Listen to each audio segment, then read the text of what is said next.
Thank you for tuning in for yet another episode of Forgotten Gear Restoration. Posing the question, what would you do if one of your customers requested that you punch holes, drill holes in his precious 1961 Gretsch, knowing it's incredibly rare and that you've never seen one like it and you probably never will again? What do? Well, you do it. You put on your asbestos underwear and you get to drilling. Thank you for tuning in. Don't forget to like and subscribe. Asbestos undies, really? You are a wimp. I would just say, come at me, bro. You want the smoke, punk? No, dude. Some people are just. It's just that some people are really sensitive. I'm just drilling an incredibly rare amp for a new output transformer, and we found some great mounting hole locations. So, all right, Eric, I have her mounted up, and boy, I got lucky with space, man. This is about the only spot that she can be mounted and in this orientation. There's no other space for me to whip her around, and it's a good thing that these cores are perpendicular to each other, so that should be the quietest orientation for these guys. So, incredibly lucky. I'm going to run this guy along the outside, and then it's going to disappear on the inside of this hole, which will have a grommet, of course. These will go down to your, I guess, new speaker of choice, and then I'll see if I can wire up another type of maybe self-switching extension jack. So we'll see. Bye. You may well be the last guy I do this kind of service for in these old amps. Oh my God, dude. Terrifying procedure. But there it is.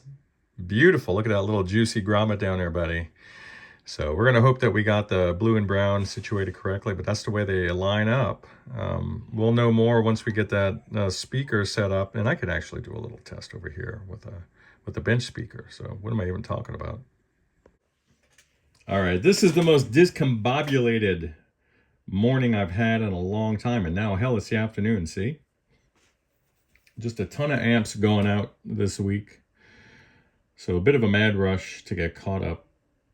I have a channel member's 2204 clone that's arrived, and he requests an additional tube stage for some juicy gain, and that's what we're going to do. So I'm in a design phase for that, drawing it all out, drawing a schematic, drawing out the layout diagram, and then the most hazardous part is determining where to drill and locate controls, or in this case, a gain pot.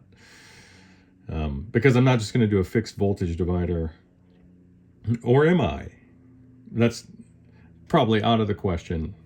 We want to have some flexibility. But anyway, Eric, this is your Gretsch, that incredibly rare Gretsch with the two oval speakers and the little makeshift crossover, or primitive crossover, I should say, go into that 3.5 inch, 4 inch driver, maybe? Is it even 4 inches? It's tiny. So you gave me some marching orders, and you sent over a beautiful little Hammond output transformer.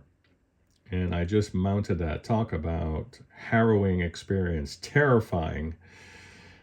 But she's on. I've wired up the primary side, or the plate leads reversed. We don't know, but I did match the colors. They don't really give you orientation. So we'll see once I get it connected. I could connect it to the bench speaker, and I'll do that tomorrow. I think I'll have some time tomorrow, perhaps. But yeah, there it is.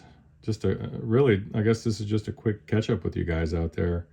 I got a surprise phone call from Lyle over at Psionic Audio, which is, Lyle, it's always awesome to hear from you, dude.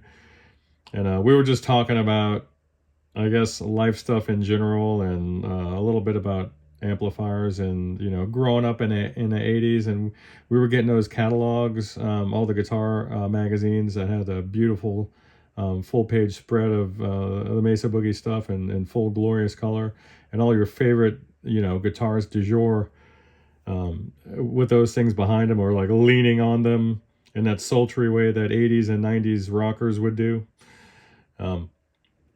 And then for me, growing up in Louisiana, like we had we didn't out here in California. You know, the carbon factory was right down there, and now it's Kiesel.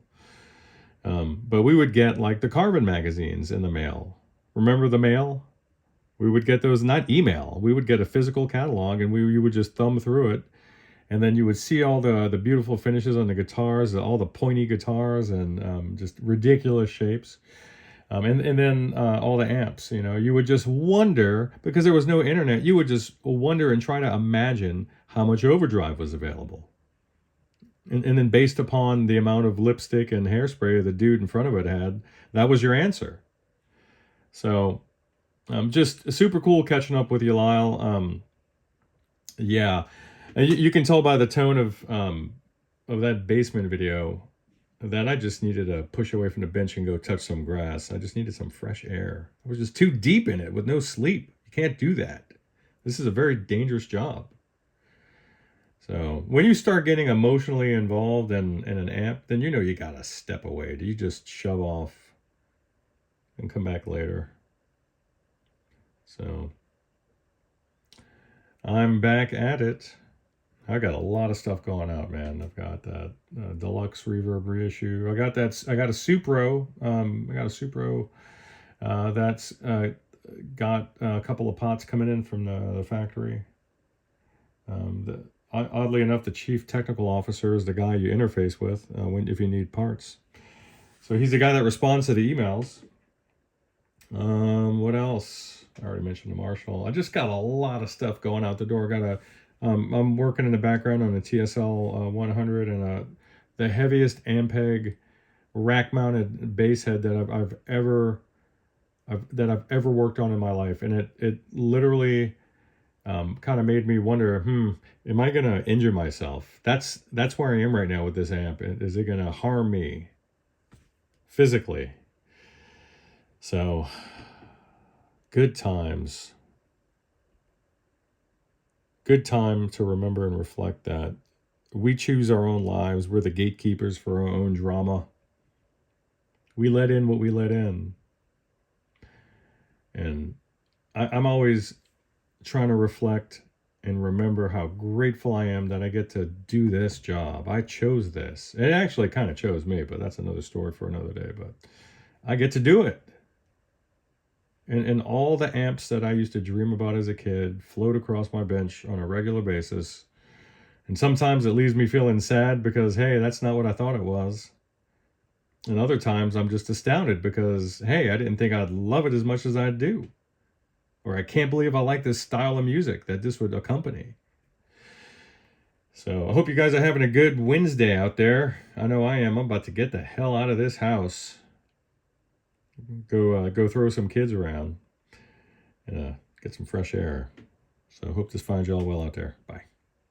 I'll just throw in some clips from this insane Gretsch